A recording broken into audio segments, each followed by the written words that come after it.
News 24 घडामोडी श्वास चालू घडामोडींचा। दारूवाले भाऊंचं रोड साईड परमिट रूम, गावकऱ्यांनी उचलला आवाज। अहिल्यानगर MIDC परिसरातील महाराष्ट्र राज्य वखार महामंडळासमोर माऊली कॅन्टीनजवळ अवैध दारू विक्रीचा बाजार मांडणाऱ्या आशिष उर्फ बापू रामनानी यांच्या धंद्याविरोधात गावकऱ्यांनी पोलीस अधीक्षकांना थेट निवेदन दिलं।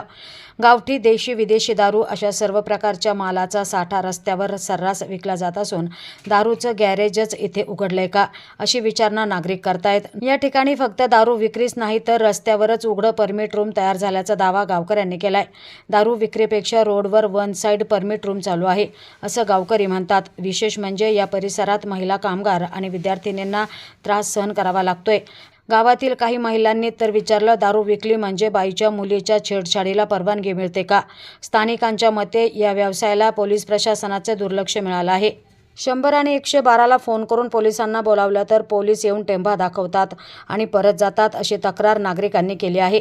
गावकऱ्यांनी थेट पोलीस अधीक्षकांकडे निवेदन देऊन या बेकायदेशीर धंद्यावर कायमस्वरूपी टाळं लावण्याची मागणी केली आहे। आता पाहावं लागेल की दारूवाले भाऊंचं दुकान बंद होतं का, की याच परमिट रूमचं दुसऱ्या स्तरावर प्रमोशन होणार। प्रतिनिधी स्वामी गोसावी, न्यूज 24 घडामोडी, अहिल्यानगर।